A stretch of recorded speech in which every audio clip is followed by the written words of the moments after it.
Bro, so magandang araw sa inyong lahat. So ngayong araw, meron tayong home service dito na home service. Meron tayong home service dito mga bro sa ano to? Saan niya to? Tunasan. Sa Barang Tunasan, Muntinlupa. So ang unit natin mga bro ay Suzuki.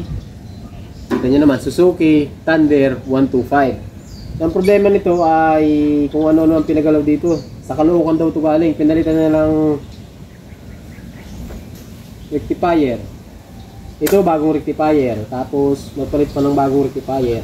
Ang pinaka problema ng may-ari mga bro ay charging problem. So, namamatay daw ang motor, nalulubat, nagsawa nakakapagawa. So ngayong araw ay linggo, ngayon sana naka-schedule to. Ibabalik daw sa shop kaso nabad trip na yung may-ari kaya hindi na ibinalik sa shop. So pagka ganun mga bro, lagi nyo tatandaan, lagi kong sinasabi sa inyo, ang unang-unang nagpo-provide ng kuryente sa motor, sa lahat ng motor ay stator. Ito po 'yun. Ayan. Stator, kung baga sa sasakyan, ito yung alternator. So, ang trabaho nito is nagpo-produce siya ng kuryente. Kaya may mga wire siya. Ayan. Yung wire naman na ito yung papunta ng ating CDI or ng ECU. Tapos, meron siyang output papunta ng rectifier para yung lumalabas kasi dito mga bro ay AC. AC or alternating current kung tawagin. Tapos, ang trabaho naman ng rectifier is gawing DC yung voltahe para sa battery at saka sa mga ilaw. Kasi yung mga ilaw natin, mga battery operated yung mga ilaw natin. Mga tail light, mga signal light. So bagaman gumagana sila sa AC, pero nakadesign siya sa battery operated. Lalong-lalo na yung battery. No? So tingnan nyo naman mga bro. Kaya pag check pa lang natin, kung mapapansin nyo, lagot-lagot na, hindi lang kita sa video. Ayan, putol na yan mga bro. Ayan o, ayan, mga wire na yan. Putol na. Kaya kahit anong palit ng regulator rectifier, wala talagang mangyayari. Ngayon, yung isa pang pinalitan, charger yung pinapaayos. Dito naman trip yung mayari eh. Ito. Ayan. Ayan o. Charan. So ito mga bro ay starter relay ano. So wala po itong kinalaman sa charging ng motor. So wag na wag kayo magpapalat kung ano-anong pisa kasi sayang lang yung pira nyo kapag pinalitan nyo. Wala po itong kinalaman sa charging. So ang trabaho nito para i-trigger yung starter. Para sa starter motor, no? Yan, so merong terminal yan na 4. Yan, dalawang malaki papunta ng battery at papunta ng starter. So kailangan magkabaliktaran. Tapos ito yung papunta ng push button, tapos ground or galing ng clutch safety switch. Ulitin ko, wala itong kinalaman sa charging. Sayang lang ang pira na may-ari dito. So ang pinaka problema talaga nito is stator talaga mga bro. Ayun. Pinalitan. Wala sa sarili. Wala tayo sa sarili ah. Isa pa. Ito, ano naman ang logic nito? Okay pa naman yung sakit galing ng harness, dinugtungan ng wire.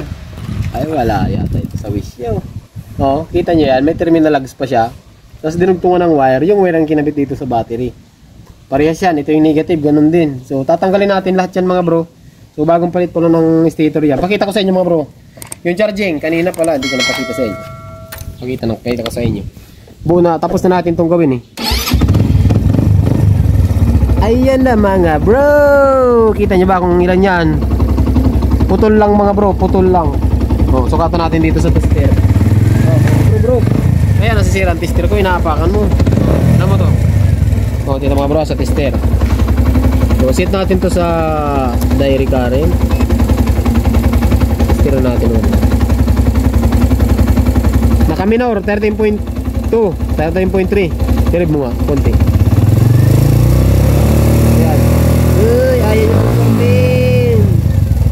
Ayun, 14.3 ito. 13.6 lang. Oh, pero nagcha-charge siya mga bro. Oh, di ba? Pero dito nagpo-14 siya mahigit oh. May na kasi ang battery ng tester natin kaya ganoon. Ayan, 14.1 naka-minor na siya. Yeah. Oh. So, ayun lang mga bro, ang gusto kong i-share sa inyo. Mga bro, wag muna kayo magpapalit kung ano-anong pisa. Ipa-troubleshoot nyo muna sa mga nakakaalam sa wirings kasi sayang. Ito kasi mga brong GA ay itong Thunder ay bukas uuwi siya ng ano, taga Sanyay? La Union. Malayo-layo din La Union, mahigit 200 kilometro. Kung ibabiyahin niya yung ganitong stator, mahina ang ilaw. Sabi ni bro, pagkabuhay daw ang headlight, walang tail light. Ngayon pag naka-tail light ka naman, nabuhay ang headlight, halos mamamatay ang makina. Ang ganun talaga ang mangyayari kasi yung supply ng kuryente mga bro, nag-aagawan na siya kaya ganun ang nangyari. Yan. So sana meron kayo natutunan mga bro. No? So hanggang dito lang yung video natin. So shoutout sa may-ari. So maraming salamat kay bro sa tiwala sa atin. Kasama pala natin sa Idol Motovlogs. Yan ang taga-video. Pakita ka naman. Pangit mo. Guwapo ng kamay ko. Ako mag-video sa'yo. Yan. Yung mga bro, so tayo na tumira ng wiring. Sa Idol Motovlogs na tumira ng stator. Ay!